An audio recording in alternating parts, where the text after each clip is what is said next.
Okay, so right now, in hopefully less than 10 minutes, I am going to help you stop boredom snacking. Because boredom snacking and snacking in general can be one of the key reasons as to why we might be stagnant with our weight loss results. And it's these extra licks, bites, nibbles, clearing of someone else's plate, going behind the cupboard just for a biscuit because we're bored. All of these add up. And this is what we want to start to understand, because if you snack simply because you're hungry, that is a different reason to snack than if you're bored or you're feeling a particular emotion. So what we're going to unpick now is that internal emotional elephant that is always based around impulse. Because I actually want you to think about the brain as in two parts, okay? So you've got the first part, which is all about impulse, okay? So the first part of our brain is our emotional elephant, and we all have one. It's that part of the brain, that thought process where we get caught up in the moment, where we get a little bit carried away, that impulsiveness inside of us, okay? So if that's the first part of the brain, the second part of the brain is our rational rider, who holds the reins of our self-control. Because, for example, if system 1, the emotional elephant, makes you just want to eat whatever's available when you're hungry, but system 2 helps you make more specific choices, better choices for your goal, then without system 2 altogether, you would end up, often choosing the office birthday cake for lunch instead of what you've already planned. So we want to make sure we've got the two in alignment, but fundamentally that rational rider has hold of the reins. So when does system 1 come into play? Which is that impulsiveness, okay? When we're hungry, for sure. I'm sure we've all been there, where your eyes are bigger than your belly. Whether it's excitement, whether we're socializing, whether it's boredom, this is a big one, and whether we have particular emotions such as stress, example. So, for example, have you ever been at work doing a task that's boring and you've randomly thought, ooh, what's on social media? And you checked your phone. Or in this case, what's behind the cupboard? What can I eat right now? But have you ever noticed when you're having an amazing time, when you're caught up in the moment, you're having such good fun, you're totally distracted, you can lose all concept of time, and you might not even check your phone. You might not even think about food. You might end up actually skipping lunch because you're like, oh my gosh, wow, it's this time already. We haven't even eaten. That's because you're remaining stimulated. Okay?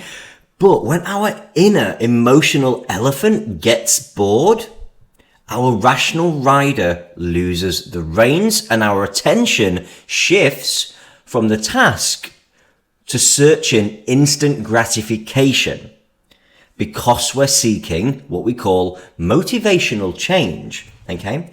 So this is a huge reason as to why we actually snack.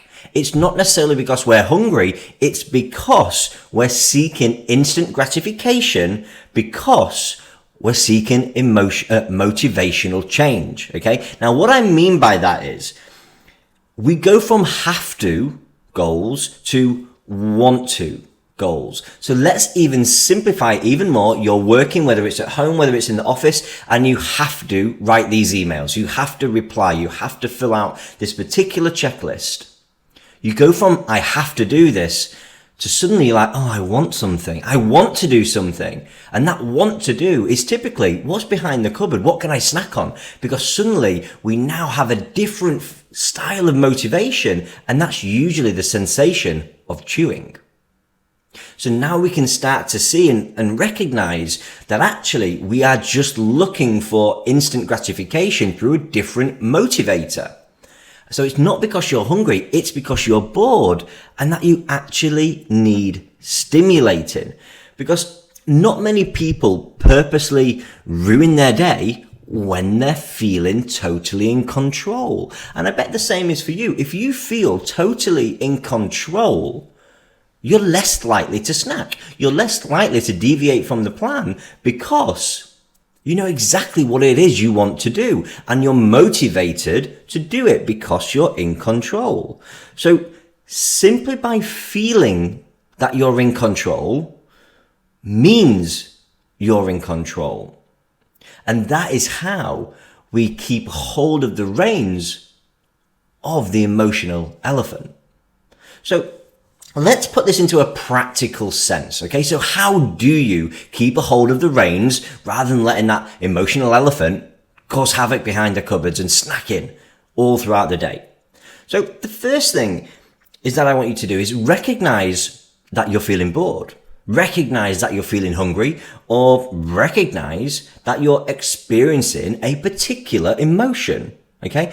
Because by recognizing it, we can accept it. Because how often have we gone, oh, I want to snack, but I won't snack. I'm not going to snack. Why? Oh, I really just want something. Oh, do you know what? I'm not going to do it. No. Keep working. No. I want the snack. Oh, just have the snack. And we have this constant conversation and this constant argument in our mind because we want to snack.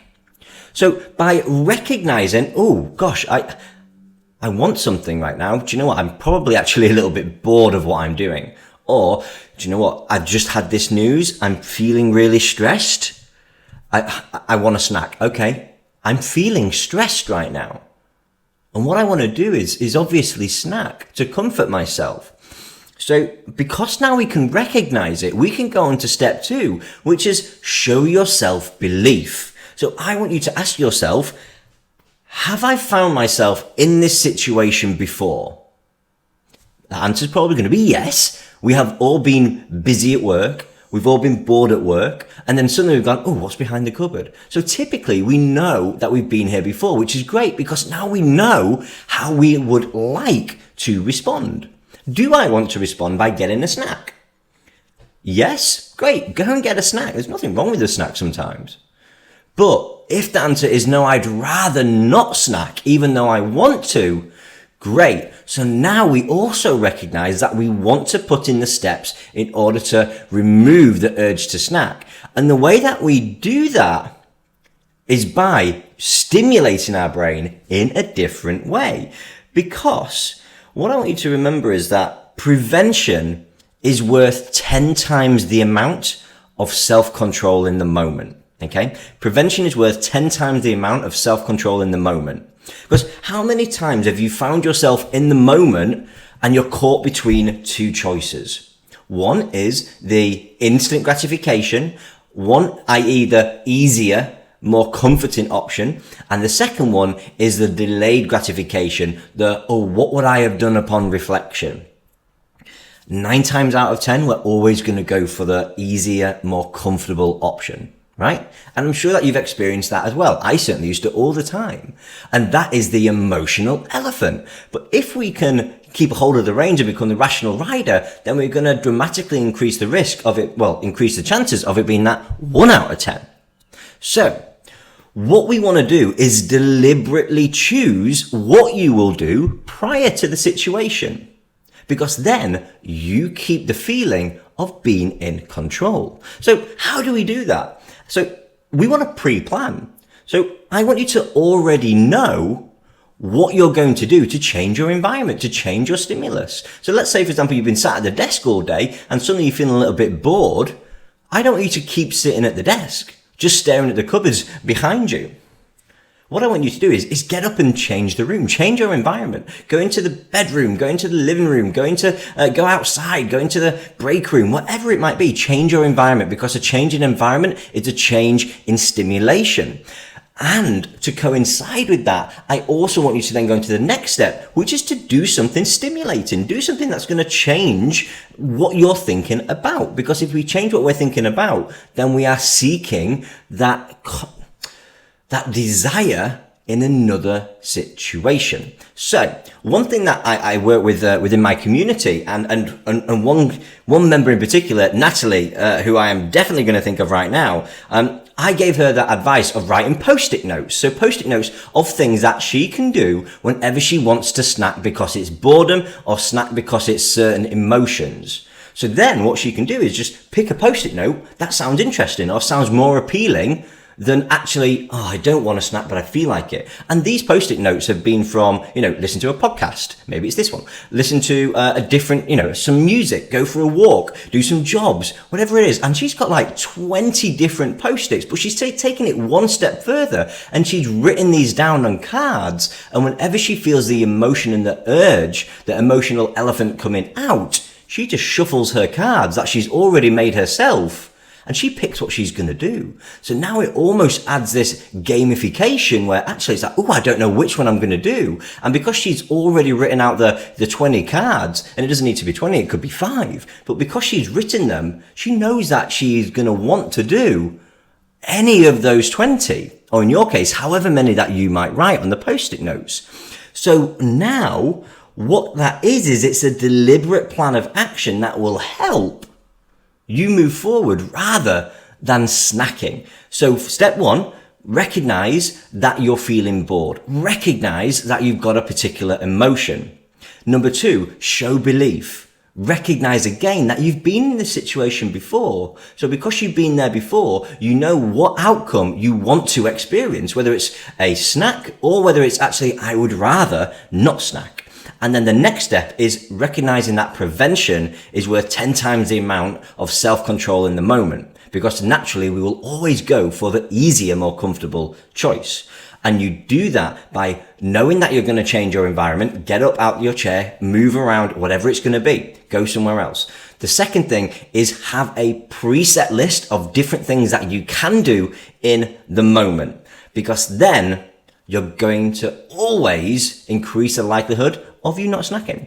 And just to put this into practice, a reality standpoint would be, let's say, for example, you're cooking your evening meal and you're always picking and snacking and grazing as you're cooking, but you're trying to not do that. It might not be that you can just leave the kitchen because you're just going to ruin the food that you're making. So what it might be is you can't avoid this first step, you can't make the first step happen, but what you can do is do the second step. So, for example, you can plan to always listen to music whilst you're cooking. You can plan to always watch a video or listen to a podcast when you're doing that. You could phone somebody whilst you're cooking. So now you've got the stimulation away from wanting to just pick and snack while you're cooking. So you can see how this process works. So thank you so much for listening to this. Thank you for watching this. It's just slightly over 10 minutes, but hopefully those extra couple of minutes were worth it. I'll see you on the next episode.